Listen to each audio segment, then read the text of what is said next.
Market builds on gains to trade near the day's high. Sensex and the Nifty gain over 2% each. Midcap index is up 1,000 points. All sectoral indices are up between 1.5 to 3%. Titan turns in a healthy growth in gold jewelry in Q4, riding on higher gold prices, but sales of studded ornaments lag. Other segments like watches, eye care and fragrance too grow well during the quarter. The stock gains in trade. Bharat Electronic bags a hefty 2,210 crore order for electronic warfare suits from the Indian Air Force, swelling its order wins in the early days of FY26 to 2,803 crore rupees. The stock perks up. Oil marketing companies gaining from a sharp drop in crude prices, while will pay an additional 2 rupees per litre on petrol and diesel, even as they get the charge for more for LPG. Funds from the fuel levy for expected to be used to pay for oil marketers' LPG losers. US President Donald Trump threatens to levy an additional tariff of 50% on Chinese goods if Asian giant doesn't roll back the 34% counter levy before April 9th. China proposes dialogue and warns it will fight to the end if tariffs are levied.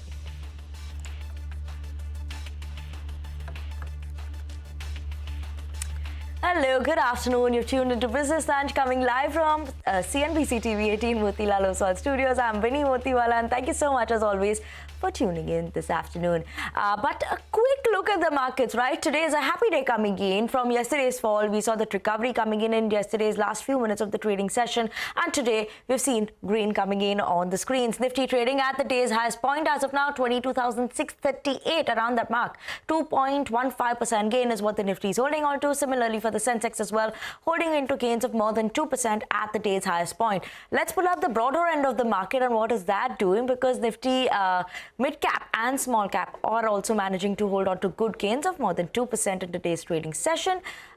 Just slightly off the day's highest point is what Nifty Mid and Small Cap is trading at. Nifty Bank also, keep an eye out on that. We were seeing that a short while ago. That's managing to hold on to good gains as well. 1.6% gain for the Nifty Bank. All sectoral indices today, any of the sectors you pick up, is managing to hold on to very good gains and is holding on. The best sector performance today is IT. 3% gains coming in for Nifty IT. Other than that, we have pharma names that are doing well. So CDMO players pull that up. All the CDMO players are buzzing in trades. So Suven Pharma, Piramal Pharma, that's managing to hold on to gains. And other CDMO players like Lotus Labs also, you can see, holding on to gains. So yes, keeping an eye out on that. Real estate stocks on the back of Q4 updates, Godrej Property, Shobha Developers, Keystone Realtors, all of them have come out with their Q4 updates. So they are managing to hold on to gains. But yes, that's how the market setup is looking like. As of now, so far, so good coming in. All the sectors are holding on to gains of more than 1.5%. So not a bad afternoon. We'll wait on and see what is going to be happening, whether these levels are sustainable. But as of now, a good day. Now let's move on and start the show by talking about important updates that are coming. Especially markets are seeing an uptick after 2 sessions of a bloodbath on the global market front following Trump's tariff unveil. Now, despite the sharp criticism, Trump has shown no signs of reversing his course of action. However, when asked whether the tariffs are permanent or have a space for negotiation, this is what he had to say. So let's start the show with that and listen in. They can both be true. There can be permanent tariffs, and there can also be negotiations, because there are things that we need beyond tariffs. We need open borders. There are a lot of things like opening up countries that were totally closed. China is essentially a closed country. In fact, it is a closed country. And what they do is they charge tariffs so that if you sell cars or if you sell anything, nobody's going to buy it because the price is out of control. But that's true with a lot of other countries also. So we're going to get fair deals and good deals with every country. And if we don't, we're going to have nothing to do with them. They're not going to be allowed to participate in the United States. Now, the EU has proposed a 0-for-0 tariff deal with the United States, but has struck back with a 25% tariff on some of the imports.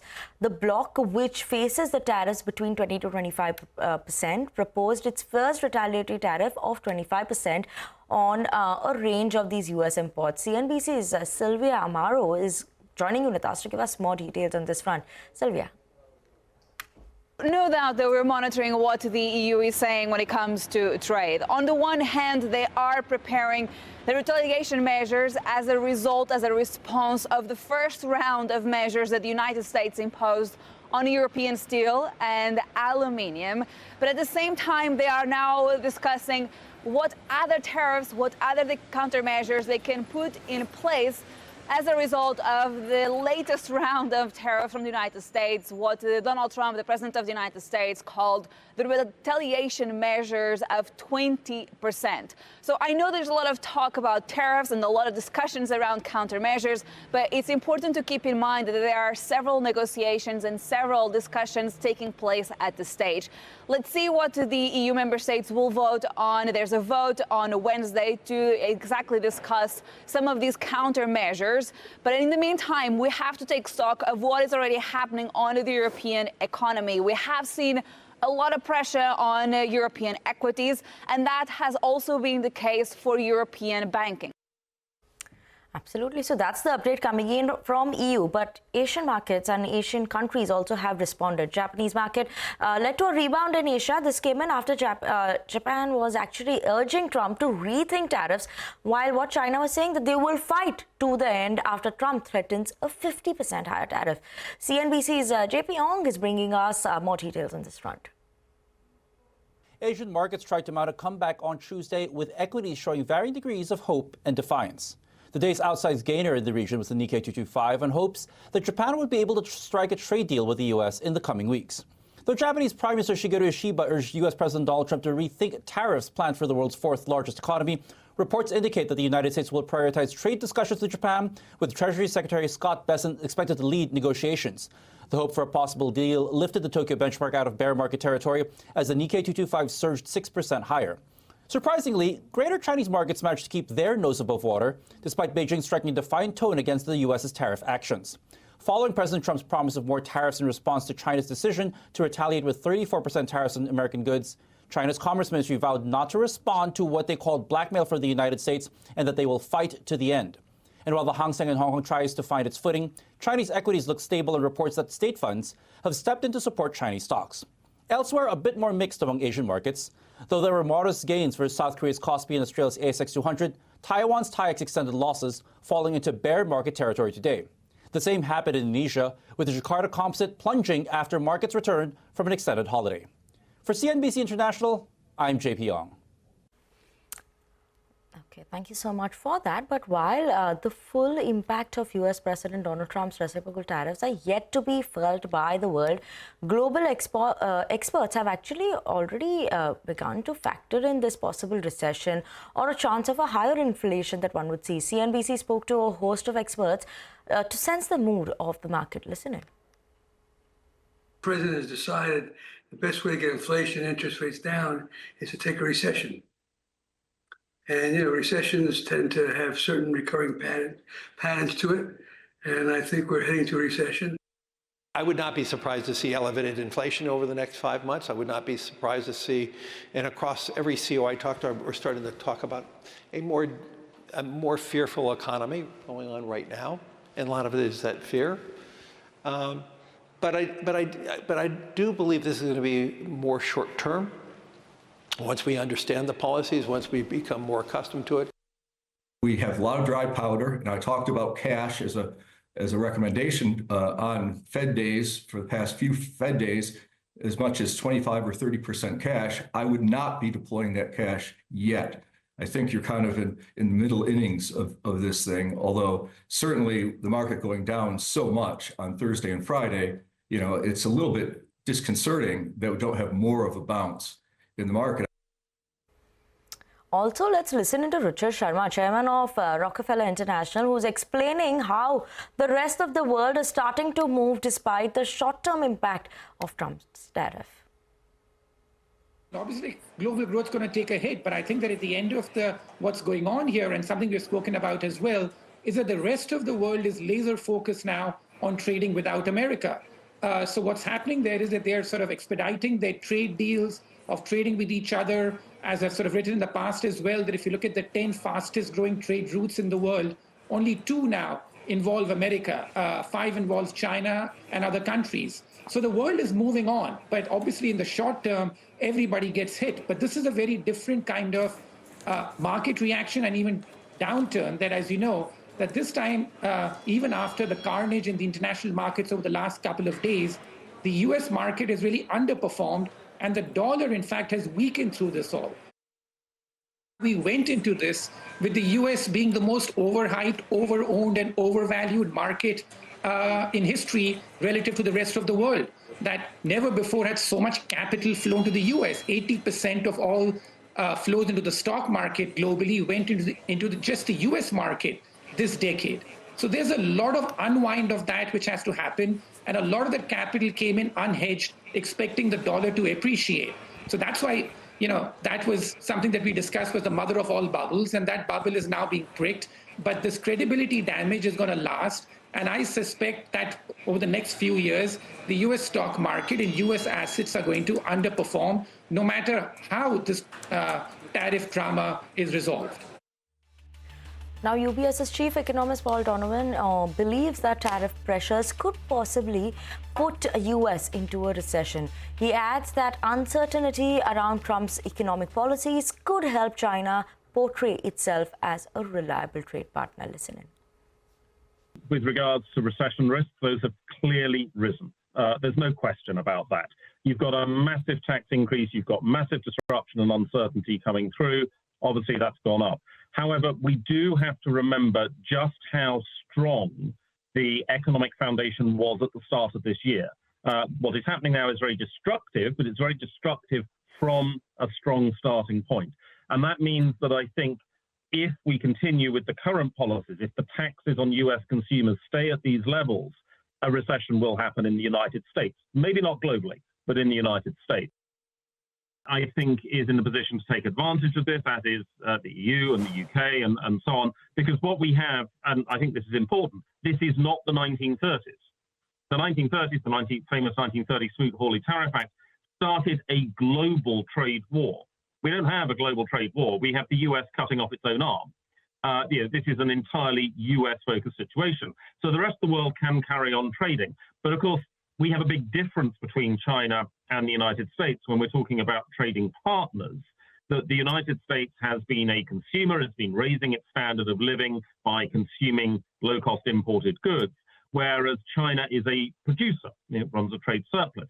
So for Europe, yes, China may be a more dependable trading partner, but it's a very different trading partner when it comes to the interactions because China is a producer, not a consumer.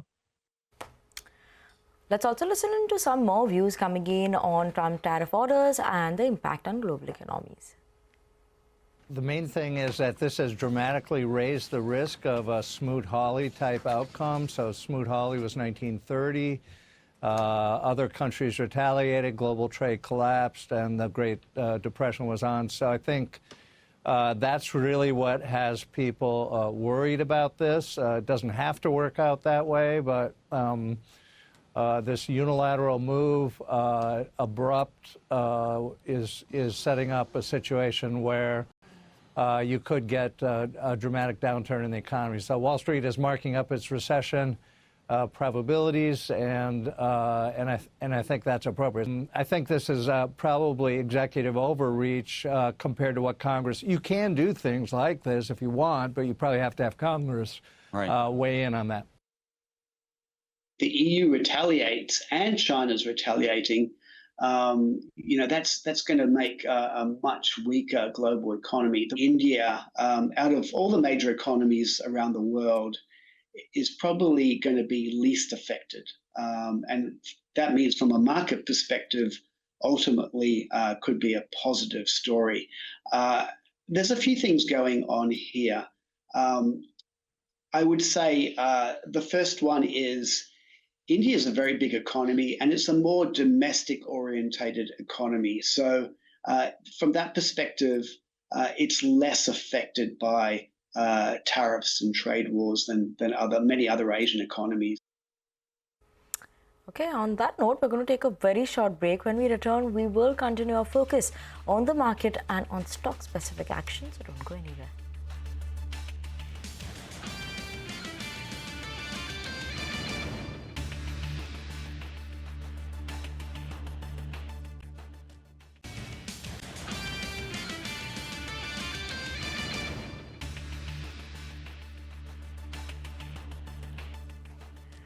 Welcome back and thanks for staying tuned into Business Lunch on CNBC TV18. Now let's shift focus and talk about the rupee because that remains under pressure for the second day, running partly due to the lower fixing of the yuan and by the PBOC and partly because of the dollar demand from importers as well as foreign funds. Lata is here to give us more details on this front. Lata? Well, we have seen a slightly steady fall in the currency over the last 2 days. On Monday, it fell from 85.23 per dollar to 85.83 per dollar, a sharp 60 paise fall. And then today we saw it go past 86 as well. So another 17 paise fall in the currency. Now, the fall is kind of a one-to-one correspondence with the fall that we are seeing in the yuan. There is something called a yuan fixing. There's also rupee fixing. That is the official rate, which is considered the average of the day for official purposes. The yuan fixing has always been around 7.19 by the PBOC. Now, today they fixed it at 7.2038, which is like pretty low. It's definitely lower than what it was before Trump was sworn in, or before even Trump won the election in November. Now, the official trading of the yuan dollar happens on the basis of the official fixing. And there we saw a fairly sharp fall in the yuan. It required 7.30 yuan to buy a dollar. Yesterday, today it is 7.33. So a clear depreciation. And usually all Asian currencies fall when the yuan falls. And today we saw the Korean won, Thai baht, ringgit, all of them fall. A little surprising because actually stock markets everywhere went up. So the fall is clearly responding to China. And China is probably responding to the fact that if you devalue the yuan, you are better able to face the tariffs. So that perhaps explains the depreciation in India. Absolutely, ma'am. Thank you so much for that. But we do have Hardeep Singh Puri, who is talking at the Rising Bharat Summit. So let's go across and listen to what he had to say. But I happen to be the minister, and therefore it always feels good to come here. थोड़ा तो आप collar up कर सकते हैं ना? नहीं, मैंने collar नहीं. अच्छा, लेकिन एक चीज़ है, the question I want to ask you, and I think everybody wants to ask you, sir तेल के दाम गिर रहे हैं, इंटरनेशनल क्रूड, बट आपने एलपीजी के दाम बढ़ा दिए, तेल के दाम बढ़ा दिए. Markets are crashing, but oil prices, LPG prices are rising. Why, sir? Why? Anand, I've known you for a long time, but I would have been surprised if you hadn't asked me the question. But a little surprised that after an hour-long press conference yesterday, you still asked me the question. But since you asked it, I owe it to you and your distinguished invitees to explain. LPG. We'll talk LPG first. No, LPG. Let's go with LPG first. We provide LPG first number of connections. It was 14 crores in 2014. Today is 33 crores. If one connection is for one household, so you multiply and each household has 4 people, we have covered the entire population of India and more. You have 100% saturation. We provide the world's cheapest cooking gas. For an Ujjwala beneficiary, it comes to 5 rupees a day. Okay, and for a non-beneficiary, it comes to 14 rupees a day. For every cylinder that is sold, we incur a loss of 500 rupees per Ujjwala beneficiary.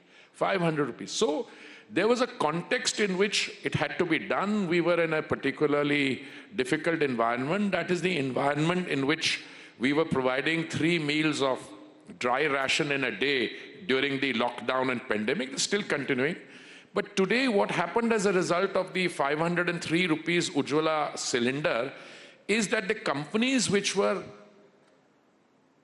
supplying that they have incurred a loss, and it's a cumulative loss of something like 41,000 crores. Now, I'm a student of subsidies. Money has to come from somewhere.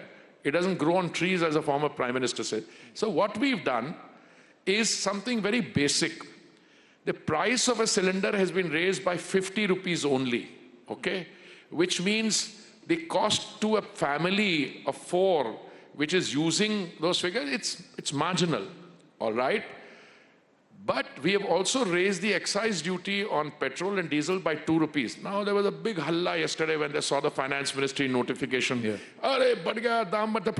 clarified the dam at the petrol retail point will not go up. It will remain the same.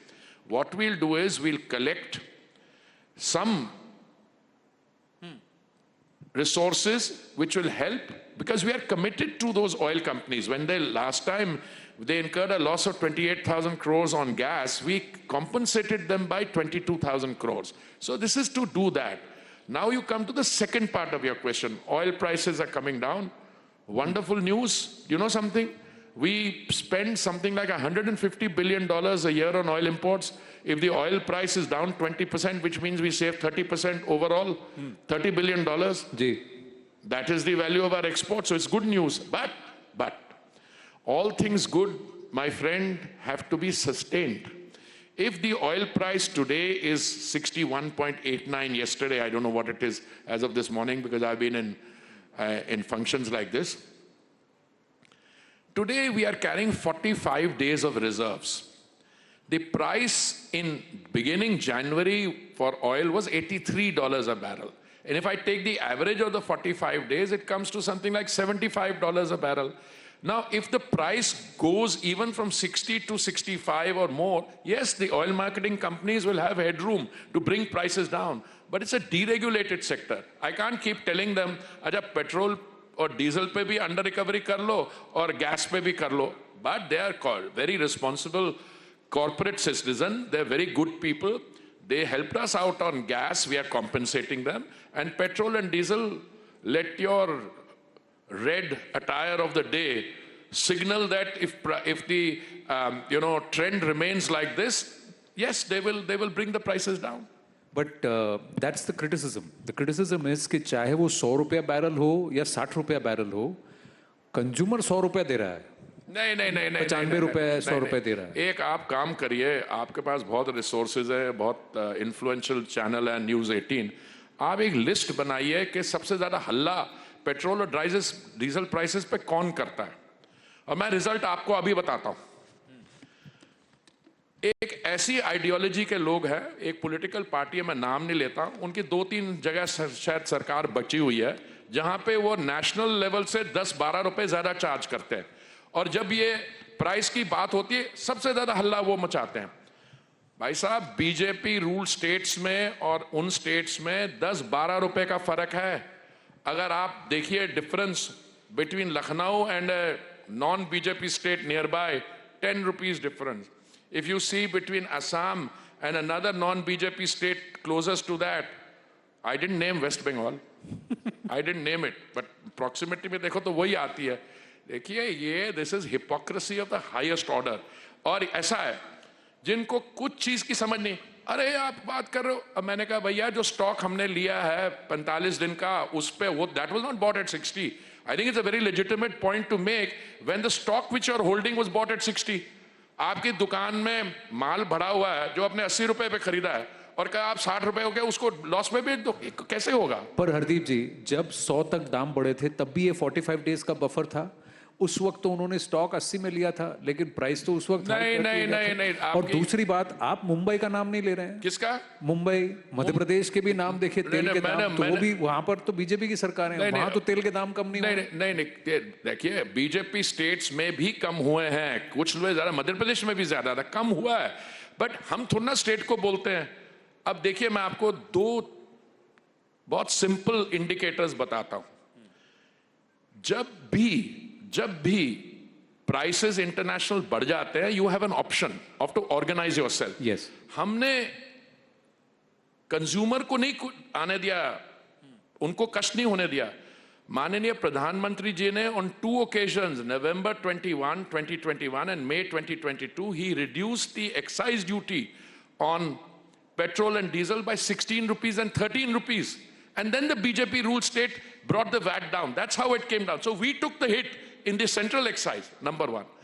Number two, look, when the Congress government, और बहुत ही विद्वान वित्त मंत्री जी थे, जो आज उन्होंने tweet भी किया, I admire the fact it's a mild tweet. He said, what I said yesterday should be critically analyzed, and I want to critically analyze what he did.